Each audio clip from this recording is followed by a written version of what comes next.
Et c'est donc Thierry Guerrier. Bonjour Thierry. Bonjour Thierry. Cécile, bonjour Patrick, bonjour à tous. Vous revenez dans votre édito ce matin sur un week-end très politique où on a beaucoup parlé d'Édouard Philippe notamment, mais pas que.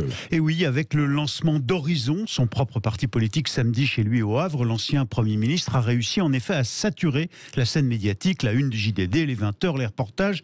Il y en avait pour lui, comme si Édouard Philippe était l'alpha et l'oméga de la majorité présidentielle, comme si elle tournait autour de lui. Pourtant, chez les macroniens, Édouard Philippe n'est qu'un arbre qui cache une forêt beaucoup plus vaste. C'est en fait tout le dispositif présidentiel, toutes les forces du général Macron pour son offensive, pour sa réélection en 2022, qui se sont mises en place ce week-end. Évidemment, Édouard Philippe y joue un rôle clé. Sa mission, offrir un refuge à tous les LR qui commencent à redouter les effets néfastes de la stratégie de leur parti. Ils n'ont toujours pas de candidat désigné, ce qui laisse le champ libre à Zemmour. Xavier Bertrand est combattu en interne par Laurent Wauquiez, qui fera tout pour que Barnier soit désigné au Congrès le 4 décembre, quitte à affaiblir le seul Bertrand qui semble avoir une chance face à Emmanuel Macron. Bref, vous avez compris, si vous êtes un élu LR inquiet, vous pouvez toujours rejoindre Horizon. Ce RPR Soft est fait pour vous. Édouard Philippe vous y accueillera à bras ouverts, comme il a presque déjà absorbé ce week-end le petit parti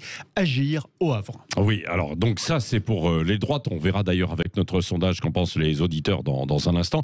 Mais sur l'aile gauche du président aussi, ça a manœuvré plutôt ce week-end. Et oui, et les macronistes de gauche existent, Patrick, et même s'ils sont plus discrets, ils font bloc dans un petit parti dirigé par l'Ardéchois Olivier Dussopt, l'actuel ministre des Comptes publics, parti dénommé Territoire de Progrès.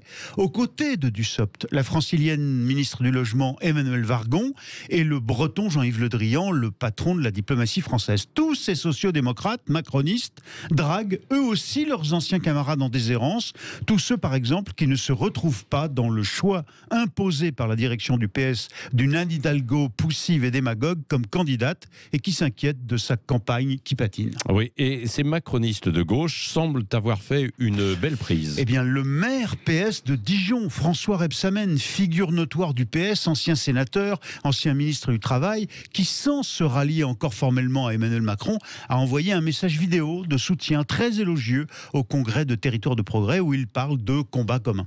Oui, et le président, les marcheurs dans tout ça alors ? La République En Marche tenait tout de même son campus, vous vous souvenez, la semaine dernière. Elle vient d'envoyer à tous ses adhérents un mail leur proposant de s'engager pour aider le président à repartir pour 5 ans à l'Élysée. Oui, c'est clair, ils sont en campagne. Quant à Emmanuel Macron lui-même, anniversaire de l'abolition de la peine de mort, sommet franco-africain, vous venez d'en parler, il occupe le terrain. Il sait, le président de la République, que si pour l'instant sa stratégie du diviser pour régner fonctionne à plein, ça marche pour lui. En 6 mois quand même, avec une droite majoritaire sur le papier et le sondage IFOP fiducial, il reviendra tout à l'heure, avec un Xavier Bertrand qui quand même, on le montrera finalement... Avec entre 14 et 16%, et 16% notamment avec Marine Le Pen. Avec Marine Le Pen, oui, tout peut encore arriver, ça le président le sait. Merci Thierry Guerrier.